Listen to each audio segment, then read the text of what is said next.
See, and here's the thing. I really think that a lot of people that are walking down the street right now don't understand that if you don't have a mask on your face, you're breaking the law right now in the city. You should join us.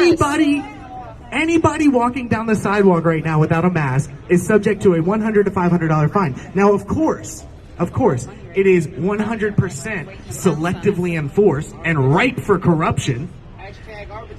The retaliatory nature of these tickets being passed out to businesses who don't enforce it as hard as certain city officials believe they should is well documented. It's well documented. But I do not have to prepare the disgust that I have in my soul for what they've done to my city. The only way you know you're in a pandemic is the government-mandated piece of cloth on everybody's face. You know, I got a lot of empathy for these police officers that are here today. Can you imagine going to police academy to fight high crime, and you get out and you have to tell people what to wear on their face? I mean, they're victims too. I was allowed to be there per their policy. I wasn't there to protest. I was there to buy pizza and bananas for my children, who are now afraid that everywhere that we go, the man in the black mask is going to show up and he's going to know where we are. And she asks me if we're going to go to jail. My 5-year-old is afraid of going to jail. So the insanity didn't end there. I did call a Charleston police officer and explain the situation, and he advised me to complain. So I called the livability department and I spoke to Dan Riccio. Dan Riccio didn't identify himself in the very beginning of the phone call. Instead, he proceeded to yell at me and tell me that they pulled the footage at Target and they know who I am and what I did, and I'll be getting my ticket in the mail.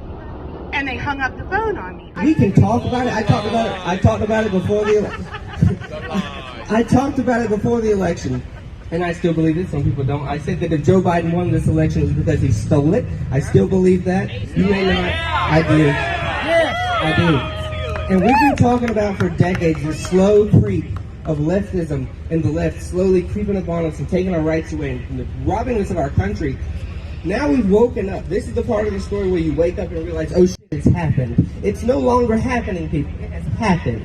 It's over. The book 1984 is here. We are done. The prelude is over.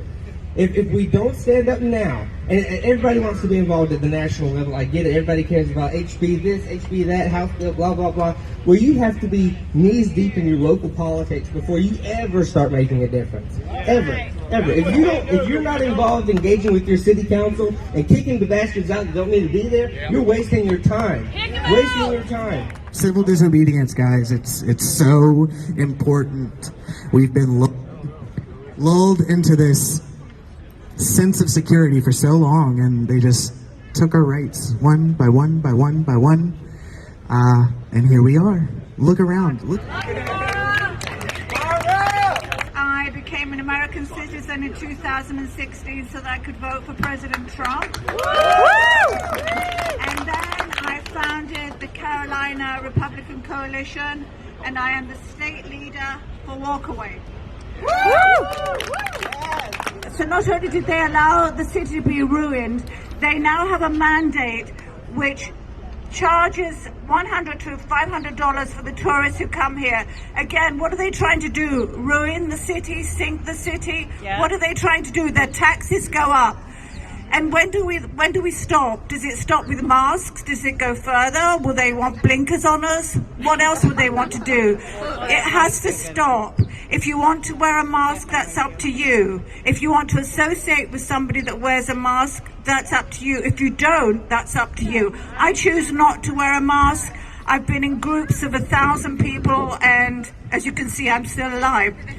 We as overcomers, those that have come out, we need to turn around. Just like the military says, don't leave one behind. We need to go and pull them up out of there so that way they can see that they are free.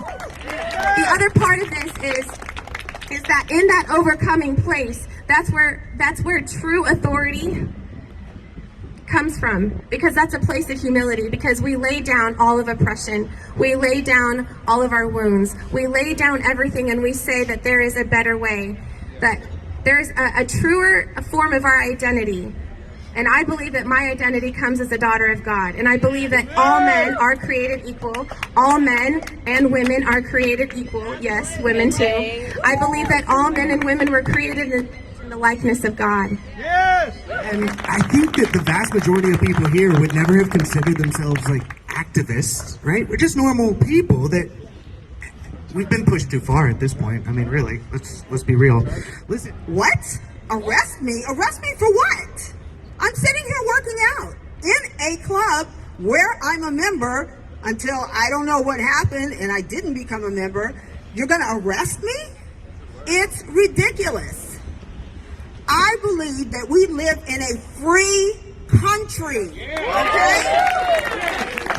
We have civil liberty to breathe fresh air.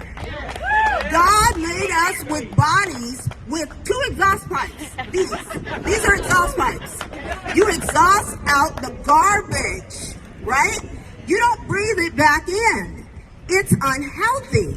The uncommon sense part is people who believe that that is, number one, good for them.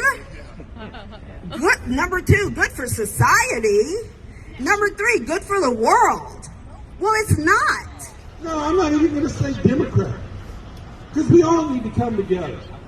We all need to work together. This isn't about black, white, gay, straight, Confederate flags. That's how they divide us. That's how they get away with this kind of crap. We all need to come together. Let's all come together. Let's push back. Let's stop taking it. And when it comes to our rights, our freedoms, our liberties, for God's sakes, if not for us, for our children. Think about the kind of world that we're going to pass on if we don't push back, we don't make a stand. And I'm going to tell you something. Garbage like John Tecklenburg, Jason Saccharin, they will fold like a cheap house of cards as soon as we stand up to them.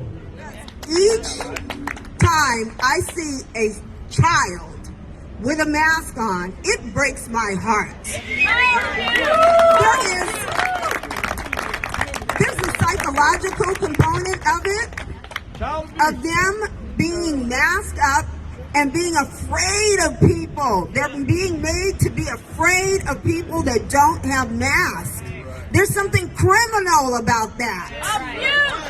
Also, the health benefits of breathing fresh air, they're not going to get those benefits. Anyone within the sound of my voice who does not have a mask on their face at this moment in this city, you are subject to a $100 to $500 fine with no warning right now. Even if it's on your chin, guys, it's still illegal. And that's all we're fighting against. This is ridiculous. This is the United States of America, and they are telling you that you have to wear a mark on your face in order to take part in free society. The freest parts of society, walking down the sidewalk, sitting in a public park, walking through a public market. If you do not comply, you are not allowed to exist in our society. That is what they're telling us. I mean, it doesn't matter if you personally want to wear a mask or not. We completely respect your right to do that. It's not too much for us to ask you to respect our right not to. For everyone who is in earshot right now, we are Americans. Together, we stand